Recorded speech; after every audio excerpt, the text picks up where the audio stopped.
Selamat datang ke episod kedua Pisang Goreng Podcast. Nama saya Pak Ezra. Saya Syarizal. Oke, so episod yang pertama hari itu kita dapat banyak komen, Chan. Ada yang bilang, "Uy, syok kamu nih, bilang mau buat lagi."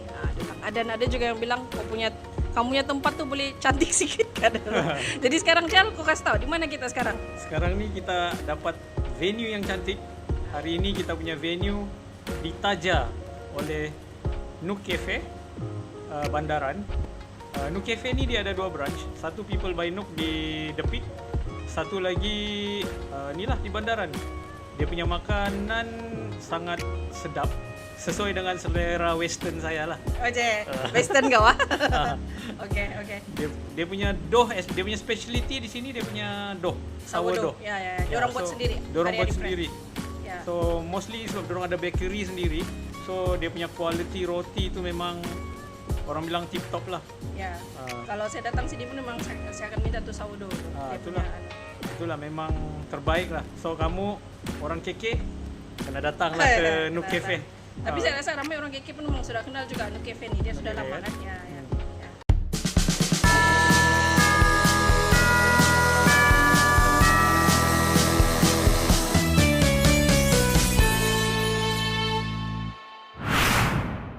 So Chal, hari ini apa yang kau mau cerita? Okey, hari ini kita mulakan dengan satu kisah sedih lah. Saya dapat satu video puisi. Nanti kita punya tim produksi Ain akan share lah dia punya video ni. Video puisi daripada seorang anak bajau laut tentang betapa sedihnya kehidupan sebagai anak bajau laut, dinafikan hak kerakyatan. Hari ini kita dengar lagi berita tempat tinggal mereka yang sederhana kecilnya tu pun dirubuhkan, dihalau dan dibakar. Ya, kita faham ada notis daripada pihak tertentu, pihak berwajib. Tapi bolehkah gunakan cara yang lebih berperi kemanusiaan? Sebab saya hubungi kawan-kawan aktivis yang berada di Semporna. Mereka cakap sekarang mereka berkeliaran di bawah jambatan, di tepi kedai, hutan, di mana-mana. Selayaknya kita lakukan begitu kepada manusia lain, walaupun mungkin pada kita mereka mungkin bukan selevel dengan kita atau apa. Mungkin ada setengah orang berfikiran begitu, tapi kenapa ada manusia harus dibuat macam itulah? Saya rasa macam saya punya air mata mengalir, Faizra, waktu saya tengok tu video kan, puisi budak tu cakap, di mana kerakyatannya, dia bilang kan. Saya rasa macam saya tersentuh lah, saya punya air mata tu, air mata jantan lah orang bilang kan. Air mata jantan saya tu mengalir-ngalir, Pak. Ya. Saya tidak boleh digest macam mana kita kan sebagai orang kan, kita kadang-kadang cakap pasal isu Palestin kan. Kita cakap, oh kenapa Palestin kena tindas gitu kan. Tapi at the same time, bila kita di negara kita sendiri berlaku penindasan sebegitu kepada manusia lain. Ya betul mungkin ada bab-bab yang orang bajau laut buat mungkin kamu dah suka. Tapi bukan begitu rasanya approach yang patut dibagi kepada mereka. Okey. Saya faham kau punya apa tu Chal. Saya pun memang sama juga saya rasa begitu. Tapi biar saya play the bad cop lah orang bilang kan.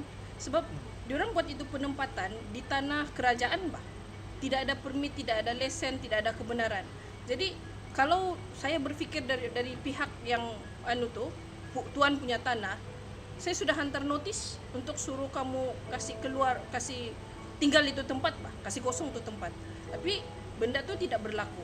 Jadi saya ada hak sebagai tuan tanah tu untuk halau kamu keluar daripada tanah saya, begitu saja sebenarnya. Kalau saya mau jadi the bad cop lah. Ya. Tapi to be honest, sebelum ada Sabapak apa kah, dorang sudah di situ for decades, dorang sudah di situ, and dorang part of the ecosystem of that environment sepatutnya.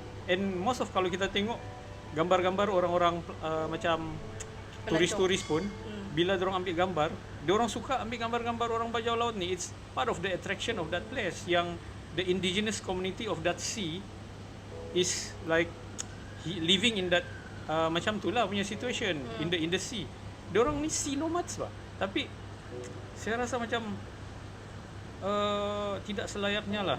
Saya betul-betul terkesan lah dengan video tuh, Ya. dengan puisi tuh. Saya rasa betul-betul macam bila budak tu cakap lagi, rumah kami dibakar di depan mata kami. Rumah itu dibakar di depan mata adik kami yang masih bayi. Sekarang bayi-bayi ini di mana? Sepatutnya apapun kerajaan mau buat, kau pindahkan dia pun, kau bagi notis pun, at least bagilah tempat tinggal yang proper. Kasih relocate dia orang. Relocate lah. I mean, itulah saya cakap. At the end of the day kan, buatlah something yang berperi kemanusiaan lah. Saya rasa kau just halau macam tu and bakar. Ya, Saya rasa macam on my own personal view lah. Saya tidak tahu apa sebab diorang mau kena halau, tapi it's very disturbing lah in my mind yang ada manusia dilayan sebegitu rupa. Yalah. Kalau kamu ada nampak itu dia punya notis daripada, kalau tidak silap saya, daripada Sabapak, sebab Sabapak yang tuan tanah, dia orang hantar bulan lepas. Dia bilang dalam masa 14 hari kamu kena kosongkan. Tapi dia tidak, dalam surat tu, dalam memo tu dia memang tidak ada cakap lah kenapa kamu perlu kosongkan. Padahal kalau ikut betul kan mungkin dia orang sudah lama di sana, ada rumah di sana apa semua. Tapi bila tiba-tiba dihalau begitu, saya agree lah macam kau cakap, dia patut ada apa betul perkataan dia yang step by step lah. Okey, kau hantar notis. Jadi at the same time juga, sebab kita ni pihak berwajib kan, mungkin kita patut fikirkan, kalaupun saya mau halau dia keluar daripada saya punya tanah, kan, kita mesti pastikan dia orang ni ada tempat tinggal. Kau kasih ganti lah. Memang lah kalau ikutkan betul, tanah saya basuh hati saya lah mau halau. Tapi pada masa sama juga, kau ni adalah pihak berkuasa tempatan. Jadi patut ada usaha untuk kita angkat ni community ni, pindahkan dia di mana supaya mungkin dia tidak mengganggu. Mungkin ada sebab kenapa tanah tu orang bilang keluar, mungkin tidak terjaga kah atau sebagainya kan, ataupun ada pembangunan yang orang mau buat kan. Jadi yang community ni patut dipindahkan di tempat yang tidak mengganggu itu pembangunan contohnya. Sebab memang dalam notis tidak cakap kenapa. So kita pun tidak tahu kenapa. Bila saya pun ada nampak tu video, dia pakai kapak tu melalui dia kasih patah itu tiang kan. Wah, sakit. Lalu sudah kasih bakar lagi. Tambah lagi sakit. Oi, sakit. Maka rumah macam tu bukan susah mau relocate pun. Iya, Bah. Rumah tu senang dibina dan senang di relocate. Ya. Why can't they just relocate? Cuma kita kena, sebab bila bercakap pasal community bajau laut ni pun, ini pun adalah satu isu yang deep jugalah kan. Sebab mungkin akan ada orang cakap yang dia bilang, bajau laut ni bukan orang Sabah, dia bilang nanti. Tidak dokumen apa semua. Kenapa kita perlu kasih relocate di orang tempat lain, dia bilang nanti. Macam mana? Tapi ini saya punya pendapat pribadi lah kan. If there are people indigenous pribumi di gunung, mereka adalah pribumi di laut. Mereka memang dah berkurun sudah macam tu lah di laut. So saya pun kadang-kadang confused kenapa sampai sekarang isu kerakyatan jadi masalah di kalangan komuniti bajau laut, dan hari ini isu penempatan lagi pula. Sebab semua ni bermula daripada isu kerakyatan. Lepas tu oleh kerana tiada ada masalah kerakyatan, jadilah masalah tiada sekolah, tiada pendidikan, ekonomi. Diorang jadi golongan paling di bawah dalam sosioekonomi masyarakat tau. Lepas tu diorang jadi komuniti paling rentan. Sekarang jadi pula isu-isu yang lain pula. So kenapa negara kita tak boleh selesaikan isu kerakyatan diorang? Lepas tu barulah perlahan-perlahan diorang boleh bangkit, dan mungkin suatu masa nanti ada pemimpin dari kalangan bajau laut, Bah. Okey, Chal, kalau misalnya yang sebab kau bilang kita perlu selesaikan masalah, betul. Tapi senang bah orang bercakap begitu kan. Kalau selesai masalah begitu kan. Kalau kau lah diberi, orang bilang, peluang kan untuk menyelesaikan masalah diorang, apa kau punya solusi? Kalau ada. Kalau saya kan, honestly speaking, from my deepest punya kena start daripada isu kerakyatan lah. Sebab kita tahu memang betul ada kompleksiti dalam isu stateless ni. Kan? Ada yang define semua state. Ada orang kita yang define semua stateless adalah PTI macam tu. Tapi sebenarnya PTI ni orang yang datang sini overstay, itu PTI kan. yang pakai paspor sampai sini kasih mati paspor atau masuk secara haram. Masuk saya ya. Tapi ya. komuniti bajau laut ni adalah komuniti yang memang tinggal di kawasan pulau-pulau di sekitar situ. So masalah mungkin dalam komuniti bajau laut ni, diorang tidak merasa menjadi rakyat sebuah negara itu penting. So akhirnya itu yang memerangkap komuniti mereka tidak belong to any country di dunia yang bernegara, Pak. Dunia sekarang kan kita bernegara. So mereka terperangkap dalam situasi itu. So bagi saya kan sepatutnya pihak pimpinan atasan kena turun ke lapangan, ke grassroots, engage dengan aktivis-aktivis yang ada. Borneo Comrade contohnya. Saya rasa kalau saya jadi menteri KDN lah sekarang, saya akan turun engage dengan community player yang macam Borneo Comrade. Saya akan turun, akan jumpa dengan semua grassroots leader, jumpa dengan ketua-ketua kampung bajau laut ni, dan dari situ kita boleh tahu bah, diorang ni orang mana, orang sempurna kah, orang Lahdatu kah, atau orang dari seberang. Sebab dari situ pun kita boleh define sudah ni orang kawasan sini punya orang. So lepas tu baru kita boleh bagi diorang dokumen. Begitu. Kalaupun kamu tidak sudi bagi kerakyatan, at least IC merah kah, apakah macam tu. I see your point. Cuma bagi kerakyatan tu, maksud saya bukanlah bagi macam tu saja, adalah proses dia. Memang ada proses. Proses dia tu yang kita kena turun ke lapangan lah. Betul. Tapi periksa. Even kau turun ke lapangan pun, proses membagi kerakyatan dia sangat kompleks. Macam katalah kau kena tengok siapa saya punya ibu bapa, saya punya ibu bapa ni apa ke dia punya kerakyatan, dan baru boleh diputuskan apa jenis dokumen yang kau boleh dapat. Jadi pada saya untuk benda tu adalah yang ambil masa yang panjang. Pada masa yang sama juga kau perlu pastikan anak-anak bajau laut ni yang masih kecil-kecil ni dapat sekolah. Itu yang paling penting, sebab bila diorang menjadi masalah untuk diorang bila diorang tidak dokumen. So diorang tidak dapat pergi mana-mana, tidak dapat sekolah, tidak dapat buka bank dan sebagainya. Sebab itulah NGO macam Borneo Comrade tu diorang wujud, sebab diorang nampak bila komuniti ni dipinggirkan, langsung dinafikan diorang punya hak untuk mendapat, tidak payahlah cakap healthcare percuma, apatah lagi pendidikan yang paling basic bah. Sebab kalau kau ambil ni anak-anak, kau ajar diorang basic pendidikan, cukup untuk diorang dapat kerja yang adil lah, kan orang bilang adil lah. Jadi diorang boleh keluar daripada itu kelompok dan cuba ubah diorang punya nasib dan gaya hidup. Marah diorang nanti. Ubah diorang punya gaya hidup kan.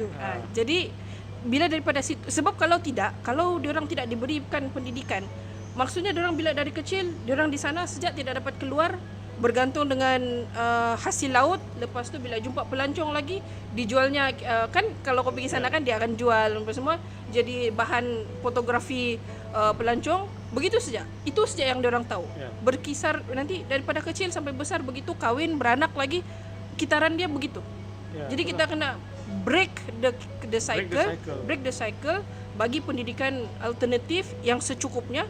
Mungkin ialah kalau untuk sampai ke peringkat yang lebih tinggi tu mungkin sedikit susah kalau belum ada dokumen yang cukup, tapi sekurang-kurangnya pandai membaca, pandai menulis, ada tu logic thinking kah orang bilang kan, critical thinking, so they can get decent job untuk ubah tu gaya hidup, dan slowly lah benda tu boleh berubah. Jadi dia akan nampak berfikir, saya tidak akan tinggal di sampan, saya tidak akan tinggal di tanah orang dan sebagainya.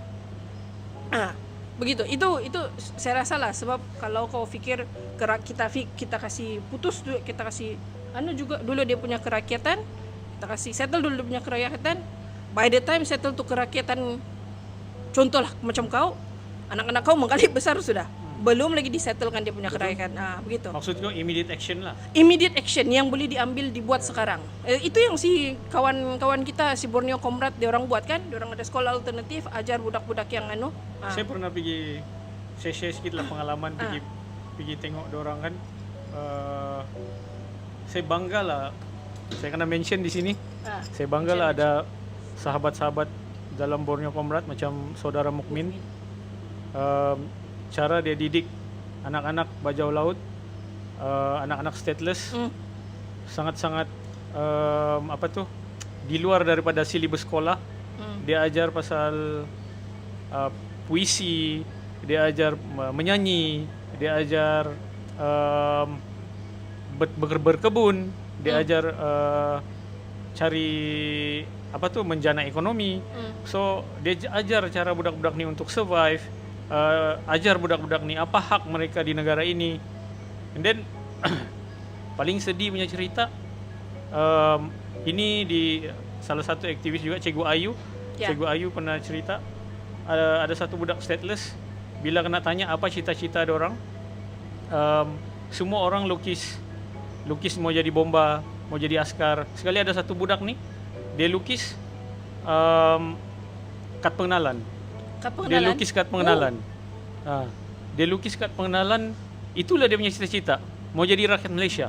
Dorong nyanyi lagu negara Malaysia. Waktu saya datang pergi tempat Mukmin, dorong nyanyi lagu negara Malaysia. Saya sedih lah. Ini anak Malaysia, emosional, besar di Malaysia, tapi sebegini rupa dorong dilayan kan. Dan akhirnya hari ini kita dengar kabar sedih lagi, penempatan dorang lagi dibakar. Saya rasa macam sedih lah. It's very sad story. Saya rasa perlu ada penyelesaian yang lebih sustainable lah untuk komuniti bajau laut. Kena ada, sebab ini cerita ni masih baru 2-3 hari lepas. Baru kemarin saya dapat tu video kan. Jadi sekarang dorang sudah tiada tempat tinggal, mungkin perlu ada immediate action untuk pastikan yang diorang ni mendapat perlindungan yang secukupnya. Sebab sekarang ni musim hujan lagi apa semua. Diorang tu bukan orang-orang besar, ada yang bayi masih kecil semua. Kalaupun kau tidak peduli tu orang-orang yang dewasa tu, kau patut ada belas kasihan kepada yang kanak-kanak dan bayi itulah. Kan? Sebab yang besar, yang orang yang dewasa, diorang tahu di mana mau tempat mau berlindung dan sebagainya. Tapi yang bayi itu macam mana?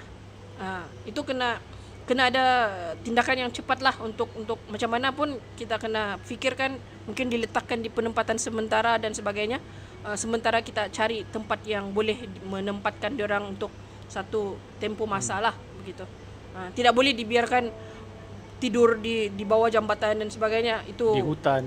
Itulah. Itu bukan susah mau cakap. Saya pun emosi pula sekarang. Hari itu saya sambung lagi sikit lah sebelum kita break. Sebelum kita break. Hari itu saya ada pernah pergi Semporna. Waktu itu saya masih supply sayur ke outlet KFC. Lepas tu saya sampai, ada budak-budak bajau laut tengah berjalan-jalan sambil hisap gambar. So itu bagi satu perception buruk kepada masyarakat bajau laut. So saya pun terus judge dorang macam dorang ni teruk. Kalau nasib bukan di Ranau ni, kalau di Ranau saya marah dorang ni. Tapi at the end, bila ada kawan saya tanya kawan saya yang aktivis, dia cakap cara paling murah untuk menghilangkan kelaparan adalah beli gam yang murah dan hisap. Lepas tu perut hilang lapar. Cara yang paling murah untuk menghilangkan kelaparan. So baru saya sedar yang sebenarnya saya salah judge. Diorang ni kesian kelaparan. Kita perlu bantulah orang-orang begini. Kena empower. Dan hopefully in our next episode kita boleh invite kawan-kawan daripada Borneo Comrade maybe untuk ulas lebih details pasal isu-isu semasa di sana. So macam mana? Kita break dulu untuk kembali kita ke Pisang Goreng Podcast. Hari ini kita berada di mana, Pak Hedra? Hari ini kita di Nook Cafe di Jalan Dewan, Bandaran. Hari ini terima kasih Nook Cafe sebab sponsor kita punya venue lah. Tapi ini kopi tetap sendiri beli. Itulah. Di Nook ni bukan dia punya makanan sedap. Dia punya minuman pun semua kreatif lah. Kau tengok saya punya minuman pun. Ini mantap. Nama dia Rose Lemonade. Rose Lemonade. Saya punya ni black coffee sajalah. Itulah. So itulah, berkunjunglah warga KK dan ke KK ke Nook Cafe. Nook Cafe. Jadi apa kita punya topik kedua? Topik yang seterusnya yang kita mau bincang hari ini, topik yang panas juga. Topik mengenai isu air. Okey. Isu air ni memang isu yang sudah berlanjutan lama lah di area KK ni. Tapi sudah orang bilang problem yang sudah lama bah. Tapi masih tak selesai-selesai. Lepas tu yang paling teruk lagi sudah jadi bahan kempen politik. Sebab PRU lepas ada MP yang gunakan, ada calon yang gunakan Sepanggar ada masalah air, kami ada solusinya. Saya masih ingat poster tu. Nanti minta tolong kasih keluar posternya tu. Kita punya production team kasih keluar kasih keluar dia punya poster. Saya masih ingat poster tu. Saya waktu tu saya puji, "Ui, kreatifnya orang ni macam tu." Tapi hari ini selepas 2 tahun memerintah dan sudah menang election, masalah air nampaknya tiada solusi. Ya. Di mana solusi dia? Di mana solusinya? And then lebih orang bilang memburukkan lagi keadaan. Pada 14 hari bulan Jun ini, Suara Mahasiswa Universiti Malaysia Sabah akan mengadakan protes mengenai masalah air ini. Jadi sebab apa? Sebab di kawasan Sepanggar, terutama di UMS di kawasan Sepanggar, Universiti Malaysia Sabah, untuk pengetahuan kita punya viewers yang bukan orang Sabah yang dari Semenanjung, Universiti Malaysia Sabah ni terletak di Sepanggar. So masalah air ni bukan komuniti Sepanggar je kena. Sekarang budak-budak universiti berhari-hari tidak mandi, berbulan-bulan tidak mandi. Jadi itulah masalah dia sekarang. So kebetulan pula MP Sepanggar yang dulu kata ada solution untuk air, hari ini sudah jadi timbalan Menteri Pengajian Tinggi. Macam mana ni solusi dia? Macam mana mahasiswa ingin orang bilang belajar dalam keadaan kondusif yang selesa, kalau orang bilang air pun tiada. Air is a basic needs lah. So kenapa isu-isu besar yang basic macam ni, air, jalan raya, electricity semua ni, kita perlu berdiam diri. So pada saya, tindakan yang dilakukan oleh Suara Mahasiswa ni adalah suatu tindakan yang rasanya patut diorang lakukan. Sebab diorang sudah sampai hilang kesabaran bah. Ya. Begitu. Ya. Sebab macam kau cakap, cuba kau explain Faizra macam mana kronologi dia ni. Ya, so dia punya kronologi ni kalau untuk yang spesifik di UMS tu, kalau tidak silap saya sebenarnya dia tahun lepas lagi sebenarnya. Tahun lepas memang sudah ada masalah air, kemudian PMX ada announce peruntukan 3 juta untuk menyelesaikan ini masalah air di UMS. Kemudian ada lagi tambahan 2 juta untuk daripada pengajian tinggi lah untuk kasih selesai ini masalah. So itu tahun lepas. Dan sekarang ni sudah Jun 2024, sudah 1 tahun lebih. Itu isu yang sepatutnya selesai, belum lagi selesai. Sebab kalau kau mau cakap tiada duit, ada sudah peruntukan kena kasih spesifik untuk kasih settle ini problem. Kedua, kalau kau bilang tidak cukup masa, sudah 1 tahun lebih. Kau bukan kasih selesai tu masalah di tempat yang besar. Ini cuma spesifik untuk di UMS. Sudah 1 tahun lebih. So, bila benda itu tidak berlaku, kan? Jadi student pun yang menggali tahun lepas tu tahun 1 mungkin lah, saya tidak tahu. Sekarang ni sudah tahun 2, masih lagi tiada air. Kau fikirlah, Chal, macam mana kau mau belajar dalam environment yang sebegitu? Sebab bila diorang announce Suara Mahasiswa ni dia announce dia mau buat demonstration secara aman, itu Vice Chancellor UMS dia cakap ini tidak ada permit, tidak ada kelulusan dia bilang. Dan kedua, jangan dia cakap juga, dia bilang tidak payah turun untuk ini protes dia bilang. Tapi yang diorang balas balik, bijak juga diorang ni. Diorang balas balik, dia bilang kami sudah hantar notis kepada pihak polis. Bermaksud pihak berkuasa sudah tahu, sudah maklum akan ini protes lah. Itu satu. Dengan kedua, dia bilang mengganggu, diorang bilang benda sendiri tiada air ni pun sudah mengganggu diorang punya pikiran bah. Tidak boleh belajar dengan tenang. Jadi macam mana diorang boleh belajar kalau isu ini yang paling basic tidak dapat selesai. So macam kau bilang, dorang sudah terlampau lama bersabar, tidak dapat sabar lagi, dia boleh betul-betul tidak fokus. Itu yang dorang gesa betul-betul kasih tahu apa dia punya solusi sekarang. Apa actually issue? Kau sudah ada duit 3 Sudah ada juta duit, for sudah ada example. masa. Sudah ada masa. 1 tahun. Apa actually issue yang kau boleh kasih selesai? Ya, dia bilang ada itu tube wells, dia bilang. Tube well. Tube wells, tapi tiada air. Itu dia cakap. Jadi kenapa kau kurik tu tiup kalau tiada air? Tidak tahu. So itu yang diorang tuntut jawaban mengkali lah daripada jabatan air mengkali kena bagi tahulah apa masalah dia sebenarnya. Okey lah, ini saya punya pandangan peribadi lah kan. Solusi ni kadang-kadang kita tidak boleh sudah fikir solusi yang kurik tiup lah, yang orang bilang mau tunggu empangan lah. Ni semua proses yang panjang lah. Saya rasa solusi paling cepat. Saya pernah di soal oleh satu orang sahabat lah. Sahabat ni successful entrepreneur. Ya. Dia cakap dengan saya, dia ni very proud Sabahan, successful entrepreneur lah. Dia cakap sama saya, Zal, dia bilang, why can we harvest the rain? We have a lot of rain. Dia bilang, why can we harvest the rain? Buat tampungan untuk harvest the rain and supply the water to the sebab rain water is air yang bersih dia cakap. Ya, itu dia cakap lah, which is one way of solve the issue. So bagi saya it's actually a good idea. Whatever idea yang ada sekarang, saya rasa kita tidak boleh ambil conventional approach sudah. Kena ambil radical approach to solve the water issue.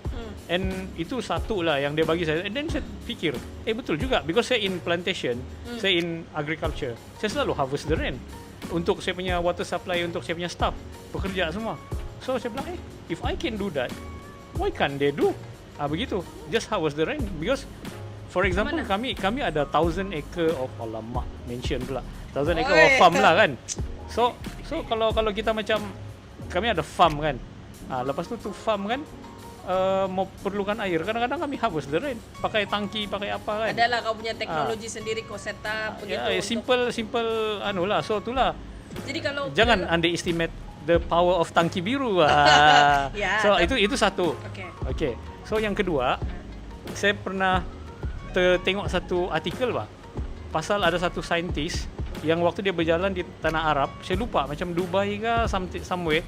Saya rasa nanti kami research balik dan kita punya researcher team akan share dia punya banyak kerja orang kau kasih. Satu saintis dia berjalan naik bus di Middle East. Dia letak dia punya towel di tingkap dia punya bus. Bus tu tiada aircon. So lepas tu bila dia berjalan, dia letak towel tu macam tutup begitu. Dia letak macam dia gantung Dia gantung ada besi kan, dia gantung tu. Terus bila dia sampai destination, dia ambil dia punya towel tu basah. So dia heran, kenapa ni towel basah kan? So di situ dia realize yang actually udara laut tadi adalah pure water. Lepas tu dia terperangkap di dalam towel tu. Dan towel tu bila dia perah jadi air. So di situ dia dapat idea. So idea tu lah yang dia buat satu stage concert di Dubai macam tak silap saya lupa. Stage concert yang ada penapis macam towel tu punya, tapi in the mega structure. Yang bila air laut lalu kan. Air laut lalu. Lepas tu dia akan perangkap apa tadi tu? Dia perangkap tu semua yang berdasir gas tu. Dia convert jadi gas yang angin tadi tu kan. Dia convert pergi bentuk water. Begitu. Dia perangkap. In fact, apa yang saya pernah buat di pengalaman sendiri lah Kundasang untuk harvest water. Bila saya letak mesh netting. Sebab Kundasang ni humidity dia tinggi. Dia banyak embun. So bila saya letak mesh netting tu akan perangkap orang bilang itu embun. Embun tu adalah H2O. So bila dia terperangkap dalam tu mesh netting, lepas tu saya letak macam water, apa orang bilang tu yang macam sambut air tu, yang macam di ujung jing selalu orang letak tu, yang macam tu begitu yang water tu dia tahan. So dia boleh letak terus ujung di tangki. Maksudnya mesh netting ni pun boleh trap the water. So itu yang paling immediate action lah boleh buat. Orang bilang letak mesh netting di sekitar pantai kah, whatever it is lah. Yang penting orang bilang boleh harvest water. Ya, tapi tidak pastilah sama ada kau punya style ni boleh cukup untuk menampung keperluan di tiap payah cakap sepanggar lah UMS. Itulah kita mau tes sebab kita perlu radical and then there are few machine yang saya nampak di China yang boleh convert udara H2O tu, udara berair tu kepada cecair air lah. Begitu, melalui proses kondensasi. Begitu. Okey. Sebab kalau yang ini dia punya ini friendlier way lah kan. Cuma in terms of dia punya investment berapa mau dibelanja tu itu kita tidak pasti. Tapi itu saya tidak pasti. Tapi typical approach yang sebab kita selalu dengar juga yang dulu memang cara untuk atasi masalah air adalah bina empangan. Ada 2-3 case yang kita di Sabah ni kita membuat empangan tapi selalu tidak jadi, ada halangan. Cuba kau cerita sikit tu, Chal. Sebab isu empangan ni isu yang sensitif di Sabah.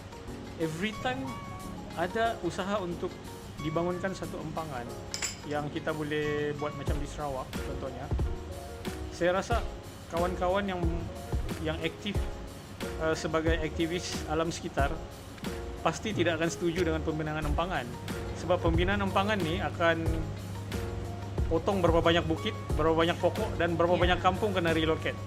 So itulah masalah besar empangan ni. Tapi itulah orang bilang it's a chicken and egg situation, di mana orang bilang for the larger cost dia boleh supply electricity yang stable, and then at the same time dia boleh supply water supply yang stable.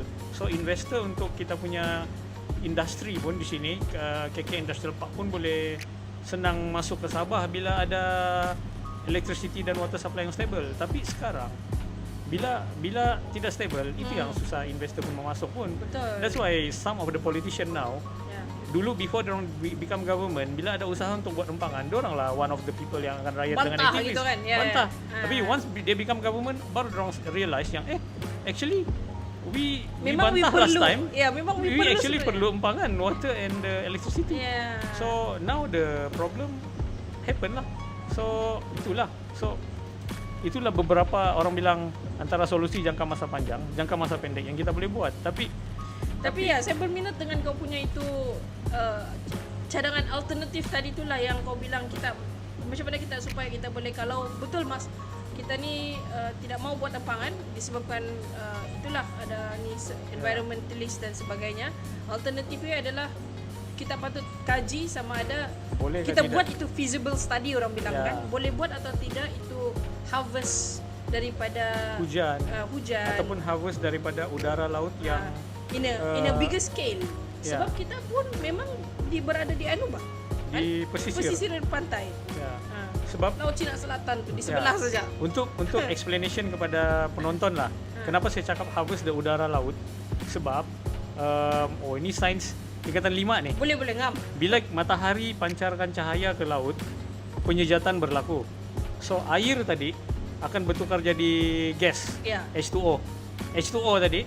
Sebab air laut ni adalah air yang bercampur dengan garam, natrium chloride. Okay, so bila cahaya matahari pancarkan, penjejatan berlaku, H2O tadi dia bertukar jadi gas. So garam akan tertinggal lah. So dia akan bertukar daripada gas. So gas tadi itu actually gas udara laut ni yang ditiup oleh angin kita boleh harvest dan gunakan proses kondensasi untuk convert dia jadi air. So itulah teori dia yang paling simple kita boleh buat secepat mungkin lah. Daripada kita korek tube well, lagi kita kasih rusak alam sekitar kan, kurik tanah kan. Lebih baik kita buat proses kondensasi. Itu saya punya solution lah, solution paling cepat dan immediate. Then a lot of machine actually di China yang produce benda tu, yang boleh harvest the udara H2O.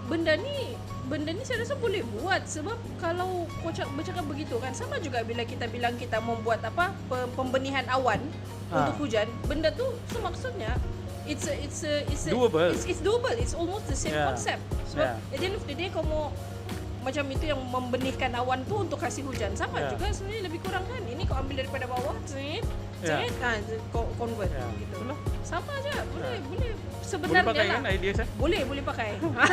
Mungkin kau patut lah hantar proposal ke apa kah? Nanti saya hantar proposal kepada Siapa-siapa yang Menteri Pengajian berkenaan. Tinggi kah? Okey. So itulah salah satu solution lah. Kena ambil radical approach. Kita tak Ya. boleh, kita tidak boleh sudah. Tidak boleh lah sudah. Kita mau tunggu kurik tiup lah, kurik apalah. Sebab saya pernah travel dari East Kalimantan pergi utara Sulawesi sampai ke selatan Sulawesi sampai ke Jakarta. Ikut jalan darat dan kapal laut, bukan naik flight tau. Dan saya nampak Indonesia banyak bergantung kepada tube well dan itu yang buatkan Jakarta sekarang makin tenggelam. So kenapa kita mau ambil solution macam itulah? Kita kena ambil radical approach. Coba kau pergi negara-negara Arab, padang pasir bah, ada masalah air kah? Of course kau bilang dorang kaya sebab dorang boleh masak tu air laut, lepas tu buang dia punya garam, lepas tu ambil dia punya air apa, sebab dorang punya petrol murah, sebab dorang ada banyak gila petrol dan dorang sangat kaya gila babi kan. Tapi dorang boleh buat bah. So sepatutnya kita pun kena fikirlah macam mana mau harvest the natural environment yang ada. Ya, sebab Malaysia ni, Sabah ni bukan kita bukan short of talents yang boleh yang berfikir saintis semua kita ada. Memang tidak cukup, tapi kita tetap ada talents yang begitu yang sepatutnya boleh berfikir apa-apa solusi yang alternatif, yang lebih radikal macam kau cakap. At the end of the day, we just want to solve itu problem. And then actually kalau kau mau tahu, one of the challenge saya sebagai Petani. agropreneur is negara ni kan dia terlalu banyak hujan. Di Sabah ni, bila dia terlalu banyak hujan, dia actually tanaman senang kena fungicide. So that's why kami build the greenhouse. Why we build the greenhouse? Because we want to avoid dia terlampau banyak kena hujan. Bila dia hujan, dia lembab, dia cepat kena fungus. Ya, tapi bukan kita kan rimba tropika. Jadi walaupun banyak hujan, dia kan banyak oleh pokok-pokok. Iyalah di pokok-pokok, tapi tanaman kami tu hujan kena pula tu. Lepas tu kalau dia selalu basah, dia cepat kena fungus. So itu one of the challenge juga. So we know already negeri ni, wilayah ni ada banyak hujan. Why don't we harvest the rain? And then itu satu lagi, kenapa kita tidak fikir yang macam saya cakap tadi, convert the udara tu melalui proses kondensasi and tukar kepada air. Kena ada jalan-jalan radikal. Radikal betul kau punya solusi ni. Okay. Tapi berbalik kepada itulah fight yang suara mahasiswa tu. Saya rasa, sebagai orang muda lah kan, sepatutnya pemandangan kita pun by right, bila kau tidak perlu pun apply permohonan untuk berdemo, kau patut maklumkan saja kepada pihak polis dan sepatutnya boleh sudah, sebab ada yang perhimpunan awam aman dan sebagainya tu kan. Pada saya simple saja, dia orang mau suarakan dia orang punya masalah, you should let them be sajalah kan, and then cuba find solutions there, dan hopefully demonstrasi nanti 14 Jun berlangsung dengan aman dan akan ada penyelesaian dia lah. Ya, Chan? So mungkin kita berehat lagi sekejap. Ya, kita berehat kembali selepas dan, ini. Ya, kembali selepas ini. Okey, kembali kita ke segmen ketiga Pisang Goreng Podcast episod kedua. Di mana kita hari ini, Faizra? Kita masih lagi berada di Nook Cafe, Jalan Dewan. Di sinilah hari ini Nook Cafe adalah kita punya venue sponsor episod. Terima kasihlah kepada Nook Cafe, owner dia yang baik hati kerana membenarkan kami untuk buat ini podcast di sini. Ya. Itulah kepada kawan-kawan Sabah dan kepada kawan-kawan dari Semenanjung yang berkunjung ke Sabah, jangan lupa singgah ke Nook Cafe. Ada 2 branch, satu di The Pit Likas, satu lagi di Jalan Dewan. Environment dia memang chill, very minimalis tapi cantik. And then dia punya makanan memang tip top. Dia punya minuman pun nice. Okay. So hari ni kita mau cerita pasal hari ni, sekarang ni bulan 6. Sekarang ni bulan 6. Unduk ngadau. Tak ada orang amatan. Tak ada orang amatan. Masih lagi ni sekarang ni, walaupun sudah 7 hari bulan, tapi masih lagi kau terasa itu bahang-bahang dia masih lagi, belum habis lagi. So setiap kali bulan 5 memang apa yang orang selalu buat tu, Chan? untuk nih bulan 5 nih apa yang orang selalu buat? Aramaiti tidak. Tidak, orang bilang tado keamatan. Tado keamatan, lepas tu prep untuk undung ngadau. Ya, betul. So untuk menjelaskan kepada kawan-kawan yang mungkin bukan Sabahan, mungkin orang Semenanjung, Ya. undung ngadau ni kita pilih dari setiap daerah, dan setiap daerah ni dipilih satu wanita yang akan mewakili daerah berkenaan dan akan pergi ke peringkat kebangsaan sekarang, sebab ada wakil daripada Johor, Klang Valley dan Perak banyak tempat pun lagi, ada, Perak Melaka begitu, pun ada. Melaka pun ada. So daripada situ, lepas tu dia punya final di KDCA lah. KDCA. Tahun ni dia punya pembukaan untuk undung ngadau 1 hari bulan 5 hari tu di daerah saya, daerah Ranau. Okay. Memang luck orang Ranau lah kan, orang bilang ni bulan. Sabar. Ni tahun. Okay. So jadi sejarah dia, undung ngadau ni sejarah dia adalah daripada cerita legenda Hominudun. Ya. Di mana waktu tu Hominudun dikorbankan untuk menyuburkan tanah lah. Ya, sebab musim kemarau, ya. Hominudun apa nih kan? Jadi dikorbankan sebagai apalah. Ya, so itu basic dia punya Cerita. legend story lah of it. Then itulah macam mana history on kenapa undung ngadau ada hari inilah. Tapi lama kelamaan perayaan menuai padi, Ya, Harvest Festival Harvest bagi Festival. sebenarnya kan Ya. dilakukan setiap tahun adalah untuk supaya kita bukan celebrate Ya, celebrate. itu pesta menuai kita Ya. punya hasil pada tahun itu begitu. Actually saya suka dia punya tema lah untuk Tahun tahun ni? ni, food security.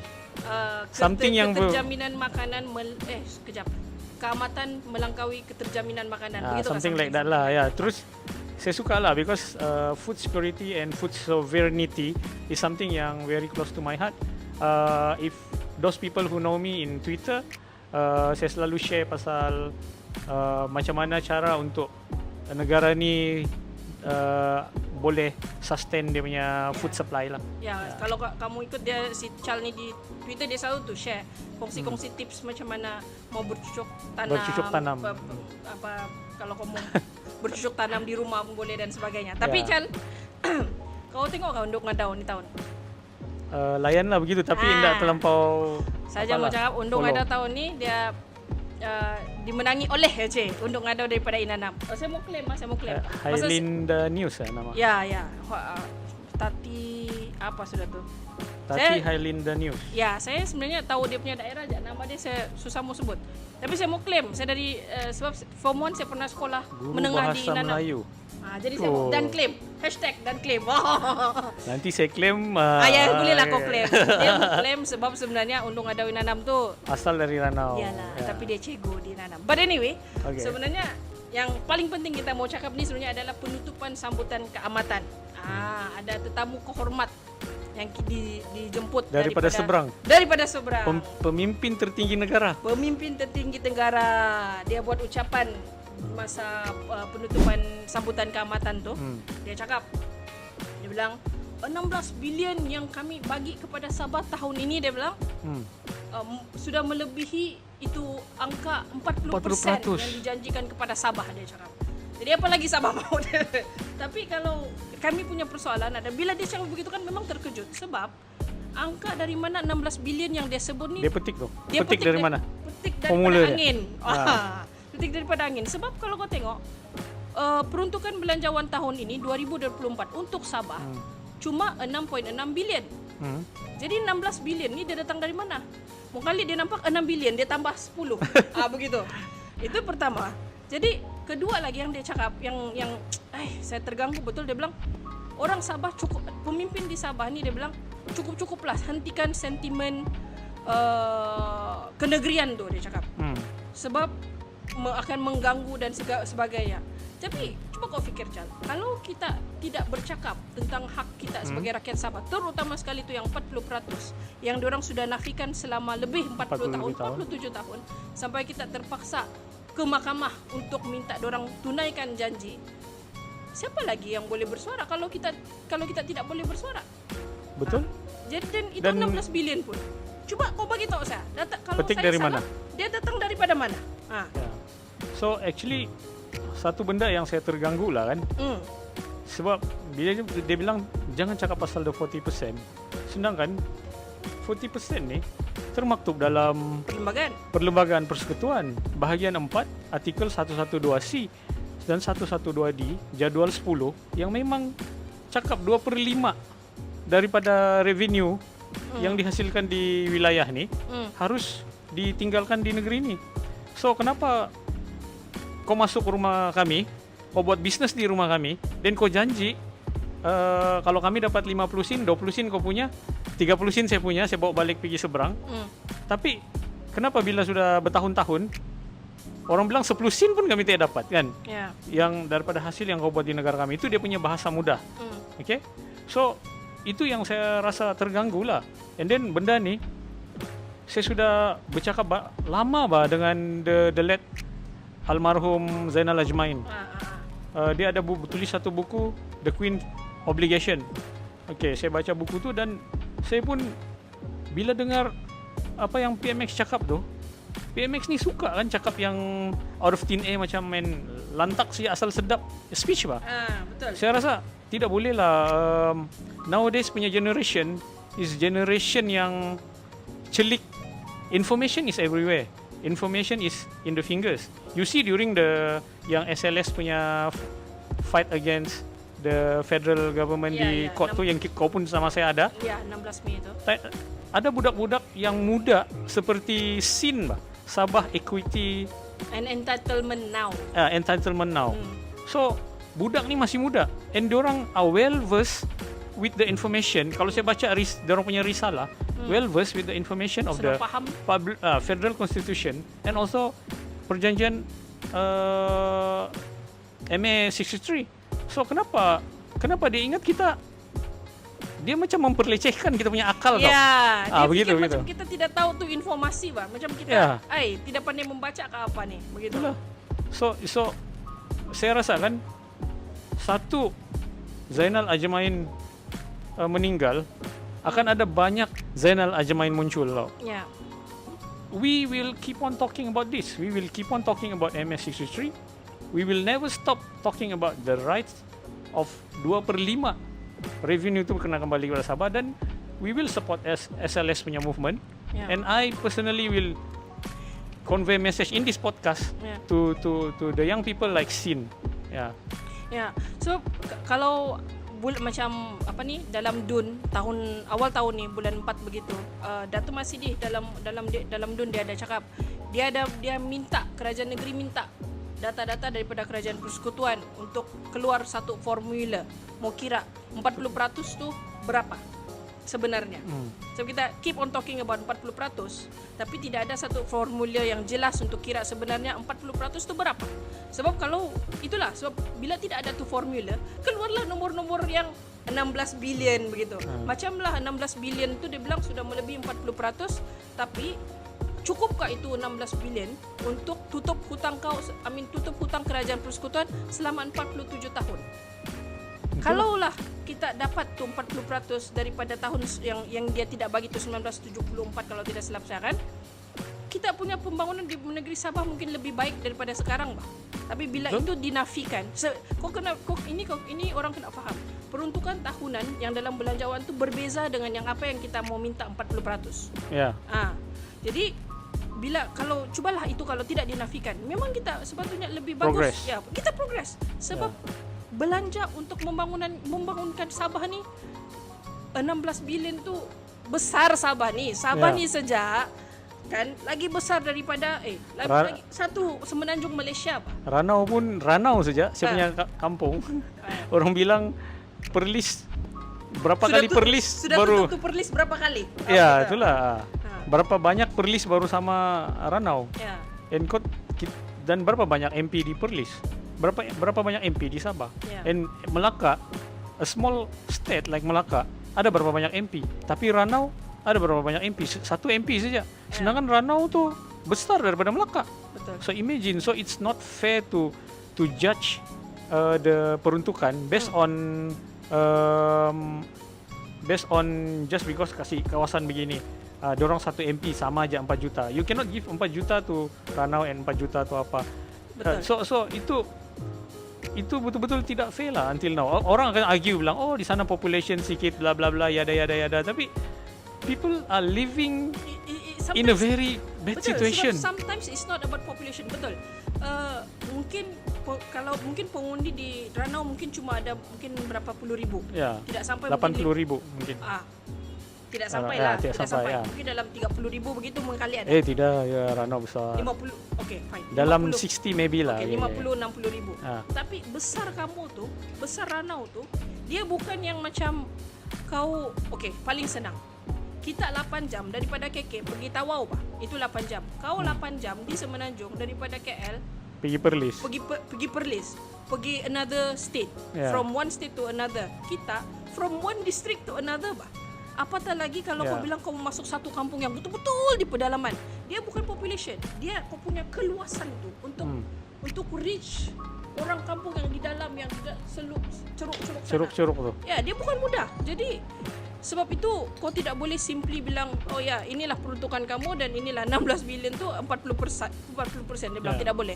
Jadi berbalik yang saya cakap tadi tu. Bila Datuk Masidi, kerajaan negeri minta data daripada kerajaan persekutuan untuk dia bilang supaya kami boleh buat research, kami boleh form itu formula. Tidak kena bagi. Kenapa? Itulah soalan dia. Yang saya pun kau tanya, saya memang tidak tahu kenapa. Dia orang sih yang boleh jawab.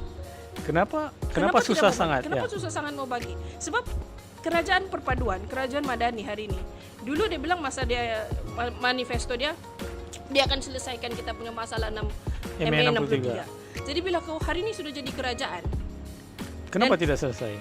Kenapa tidak selesai? Satu, saya faham proses. Saya faham mungkin 2 tahun tidak cukup. Banyak research diperlukan untuk memastikan semuanya in order, orang bilang lah kan. Kita faham proses. Tetapi bila kita punya kerajaan negeri bilang, oh kami minta data, kamu tidak bagi, itu apa? Sebab kita semuanya, kerajaan negeri dan kerajaan persekutuan sama-sama mau menyelesaikan ini masalah. Bermaksud kita sama-sama saling bekerja sama lah. Jadi kenapa tidak mau share itu data kalau kau ada data? Kalau betul-betul intention dia adalah untuk menyelesaikan ini masalah. Itu saja. Jadi bila kau tanya saya, kenapa orang tidak mau bagi? Lah, pelik Kau kan? kena jawab tu. Padahal dia bilang, oh kami tolong kau. Nanti. Dia bilang, saya tidak Itulah. tahu. Ini orang bilang perjanjian, bah. Janji. Janji, Pak. Ini bukan dia bilang janji yang mudah ada kontrak, Pak. Ada kontrak. Nah, ini perjanjian antara bangsa. Dan untuk makluman lah kepada Marah kita pula punya marah. Untuk makluman kepada kita punya viewers lah. Sebab kebanyakan kita punya rakyat Malaysia lah, especially di Semenanjung, sahabat-sahabat kita di Semenanjung tidak memahami actually waktu kita menubuhkan negara ni, Negara Malaysia. waktu kita menubuhkan negara Malaysia, ada beberapa entiti yang bergabung untuk membentuk Malaysia. Entiti yang pertama adalah Persekutuan Tanah Melayu yang waktu itu dipanggil Malaya. Okey. Lepas tu ada Singapura, ada Sarawak dan ada Sabah, North Borneo waktu Masa itu. tu North Borneo. North Borneo. So kita tubuhkan, kita bentuklah Malaysia. Ya, kan? ya. So bila kita bentuk tu, kita ada satu perjanjian yang dipanggil Perjanjian Malaysia 1963. Betul. So perjanjian tu ada dalam 21 Kalau untuk part Sabah kan? ada Ya. 20 perkara. Tidak. Itu lain lagi tu. Itu lain lagi. Saya kasih explain kau betul-betul lah. Okay, History dia. teruskan. History dia dari asal. Waktu kita mau bentuk Malaysia, ini orang Sabah pun kena faham ni. Saya mau educate politician juga sebab banyak politician tak faham. So waktu ini saya belajar daripada the late Zainal Ajmain. Really blessed. Saya sempat belajar dari dia. Dia cakap sama saya, waktu kita tubuhkan negara ni, orang-orang dari Semenanjung, orang British semua datang ke Sabah dan buat pungutan suara. Okey? Dorang buat pungutan suara di Sabah dan Sarawak untuk memahami apa actually the concern of the pemimpin-pemimpin tempatan kalau sekiranya kita gabungkan ni menjadi sebuah negara. Okey? Kenapa perlunya kita jadi sebuah negara? Sebab waktu itu untuk ada ancaman actually dari jadi pelajaran sejarah, ada ancaman komunis yang semakin menguat daripada utara, daripada China apa segala. So British kena ada ally yang kuat di Southeast Asia. Okay, so that's why come the idea of the formation of Malaysia. So that's why juga Tunku setuju semua itulah. So lepas tu dibuat pungutan suara, okay, dibuat pungutan suara kepada Sabah dan Sarawak. Okay, lepas tu pungutan suara tu dapatlah 20 perkara tu. Itulah pungutan suara dia tu. Yang kita kebebasan beragama apa segala sampai ada batu sumpah semua tu kan. So itulah 20 perkara tu. Dan Sarawak 18 kah? 18 perkara. Okey, itu 18 perkara dan 20 perkara melalui pungutan suara daripada Suruhanjaya Cobalt semua tu. Okey, kalau kita belajar di sekolah kan. Okey. So bila mau form betul-betul negara, di situlah ada kita punya agreement. Kita buat agreement. 20 perkara itu bukan agreement. Agreement ni itulah yang kita punya chef continental, kita punya hak immigration, kita punya 40% revenue. 40% revenue ni sudah dimasukkan ke dalam perlembagaan persekutuan. So ini saya cuba explain kepada bahasa mudah sebab banyak politician tak faham. So itulah dimasukkan ke dalam perlembagaan persekutuan untuk safeguard apa yang kita janji waktu kita tubuhkan negara ni. So untuk pengetahuan kawan-kawan yang di Semenanjung juga, kita bukan tuntut benda yang out of thin air. Kita tuntut apa yang ada dalam perlembagaan persekutuan. So itulah sebenarnya penting untuk kita faham history, because kalau kita tidak empower the Sabahan aspiration, how we become a Malaysian yang punya nasionalisme yang tinggi. Begitu. So inilah menjadi satu masalah sampai hari ini. Begitu cerita dia. So itulah. Oi. Pikir sekejap, kena digest. So itulah sebabnya kenapa PMX bagi saya tidak sewajarnya petik out of thin air cakap 16 billion. With all due respect, I think for pemimpin paling tertinggi di negara ni, with all due respect, I think sir, you made a mistake. Yeah, you made a mistake by quoting something out of thin air and try to underestimate our IQ level. So saya rasa it's really absurd. So to me, as Sabahan, we need to start to talk about this sensitive issue. We need to start talk about it now for the betterment of the future generation. Kobar kita. Kobar. Dia bercakap kan macam di belakang tu orang tunjuk-tunjuk sudah masa, dia bilang habis sudah. So itulah. Okay. So jadi saya rasa saya nampak juga kenyataan daripada Tan Sri Pandika, Datuk Sri Syafiq Abdal pun ada mention yang the disagreement with the PMX punya speech. It's good that our local leaders, politician, our leaders start to come together to common ground lah. When it comes to the rights of the Sabah. When it comes to ke benefits for the rakyat, sepatutnya semua pemimpin tanpa mengira kau punya parti politik pun sepatutnya dia ada satu common understanding lah untuk kita sama-sama berjuang, orang bilang kan. Sebab after all kita pun semua parti politik, semua ahli politik di Sabah ni kita berjuang untuk kebaikan rakyat Sabah, Pak. Betul? Jadi baguslah bila kita dengar ucapan sebegitu, semua pun dia call out perkara yang tidak betul ni. Dan hopefully harapan saya untuk next tahun depan, kalau bila ada keamatan lagi pada saya lah, pesta keamatan adalah satu pesta yang untuk semua rakyat Sabah tanpa mengira kaum, bangsa dan agama kan, yang diorang sama-sama meraihkan itu. Different political ideology also can celebrate this festival. Jadi bila datang ke sini, instead of bercakap pasal politik, lebih baik bercakap tentang apa yang boleh menyatukan semua. And also maybe talk about food security. Bila topik tahun ni betul-betul bercakap pasal food security, sangat-sangat sesuai dengan kita punya pesta menuai. Jadi bila datang bercakap pasal benda yang yang political. Trigger orang punya trigger, and it's very political. It's very political, dan kita kita marah. So instead of kau bersatu padu, kita marah pula begitu. Ya, itulah.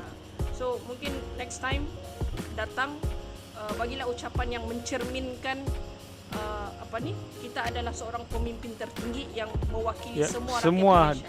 regardless of different political ideology and races and religion. Betul. Betul ke tidak? Betul. And talk lah about food security. Betul. Ya, takkanlah kita nothing more to harvest then only want to talk about food security kan? Betul. Betul. Ya. Okey. Okay, I Ada think lagi?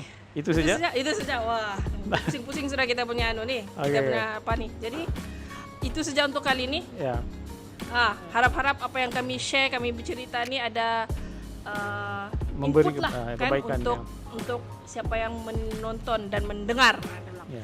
Jadi itu saja. Terima Sekian. kasih. Mungkin nanti tim boleh tunjukkan kita punya YouTube. social media. Social media social boleh media nanti. dan YouTube. Jangan lupa like, share and And comment. Oke, Okay, follow thank kami you. punya social media. Peace. Bye. Bye.